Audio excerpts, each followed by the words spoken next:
न कि राजा का डंडा चलेगा। तो इसलिए हमारी मांग है कि अगर लोकतंत्र बचाना है तो संसद भवन से सिंगुल को हटाना है। कि उन्हें ये लगा होगा कि प्रधानमंत्री जी जब शपथ लेने गए थे तो प्रणाम नहीं किया था, हो सकता है इसी वजह से उनकी भावना इस तरह की आई हो कि हटे। आपके क्षेत्र की जनता ने आपको विकास के कार्यों के लिए चुना है कि यहाँ पर आकर इस तरीके की विवादित राजनीति करने के लिए? देखिए, बिल्कुल हटाना चाहिए, क्योंकि ये लोकतंत्र है, डेमोक्रेसी का, और वहाँ पे अब राजतंत्र तो रहा नहीं। जो उचित हुआ है नरेंद्र मोदी जी ने किया है और उसको रहना चाहिए। आपके क्षेत्र की जनता ने आपको विकास के कार्यों के लिए चुना है कि यहाँ पर आकर इस तरीके की विवादित राजनीति करने के लिए?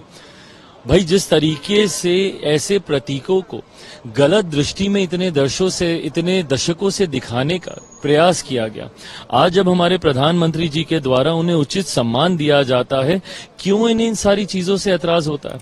क्यों नहीं भैया सकारात्मक राजनीति की सोच ये विपक्ष के नेता रख सकते हैं, एक साथ आगे बढ़ने का प्रयास करें, ना कि इस तरीके के विवादित बयान देकर बंटवारे की राजनीति करें। कि उन्हें ये लगा होगा कि प्रधानमंत्री जी जब शपथ लेने गए थे तो प्रणाम नहीं किया था, हो सकता है इसी वजह से उनकी भावना इस तरह की आई हो कि हटे। और कॉन्स्टिट्यूशन, अच्छा कॉन्स्टिट्यूशन, हम ही अगर ये बात पूछें कि सरकार को कॉन्स्टिट्यूशन के लिए लगाने के लिए क्या दिक्कत है? आर.के. चौधरी साहब ने जो मांग की है वो सत्य है, और ये लोग जो राजदंड वहाँ लगाए हुए हैं, अब ये देश राजदंड से नहीं चलेगा, ये लोकतंत्र से चलेगा, क्योंकि इस राजदंड को पंडित जवाहरलाल नेहरू जी ने संग्रहालय में रखवा दिया है और यहाँ पे लोकतंत्र की स्थापना की।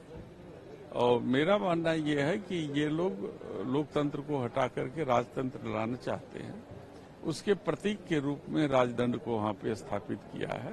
इसलिए आर.के. चौधरी साहब ने अपनी भावना को लोकसभा के अध्यक्ष के सामने रख दिया है और मांग की है। इन्होंने क्या सोच रखा है कि रोज कुछ सेंसेशनल बात ऐसी बोलनी है कि हम चर्चाओं में आ जाएं? इन बातों का कोई अर्थ नहीं है। देखिए, बिल्कुल हटाना चाहिए, क्योंकि ये लोकतंत्र है, डेमोक्रेसी का, और वहाँ पे अब राजतंत्र तो रहा नहीं। तो अगर सिंबल को लगाना ही चाहिए तो उसको म्यूजियम में रखना चाहिए, जहाँ की देश के सभी लोग जाएं और वहाँ पे उसका दर्शन भी करें, जो लोग देखना चाहते हैं। तो ये अच्छा, जिसने भी ये मांग की है, बहुत अच्छा, और हम लोग उसको सपोर्ट करते हैं। भारतीय जनता पार्टी कह रही है ये तमिलनाडु के लोगों का, नहीं, मैं कह रही हूँ कि ये डेमोक्रेटिक है, अब राजतंत्र रहा नहीं, और वो राजतंत्र का प्रतीक है, इसलिए उसको हटाना चाहिए। तमिलनाडु के लोग, नहीं, किसी का भी अपमान नहीं है। आप बताइए, म्यूजियम में बहुत सारी ऐसी चीजें पुरानी जिसकी रखी हुई है, तो किसी ने भी अभी तक तो ये नहीं कहा कि किसी राज्य का अपमान हो रहा है। बहुत सारे राज्य की अच्छी चीजें वहाँ पे रखी हुई है, तो इसमें तो कोई अपमान की बात तो है ही नहीं ना। मैं कह रही हूँ हमारे देश के ही म्यूजियम में, मैं नहीं कह रही हूँ कहीं की और आप रखिए। आप म्यूजियम में, नेशनल म्यूजियम में उसको रख दीजिए। तो उनकी मामला है, वो कर रहे हैं, जो उचित हुआ है नरेंद्र मोदी जी ने किया है और उसको रहना चाहिए, रहना चाहिए। जो कॉन्स्टिट्यूशन बनाई है उसके ऊपर ये देश चल रहा है। सिर्फ वोट पाने के लिए संविधान का विषय ले रहे हैं। आपने देखा नरेंद्र मोदी जी साहब जब सेंट्रल हॉल में आए तो उन्होंने अपने कॉन्स्टिट्यूशन सर पे लगाया।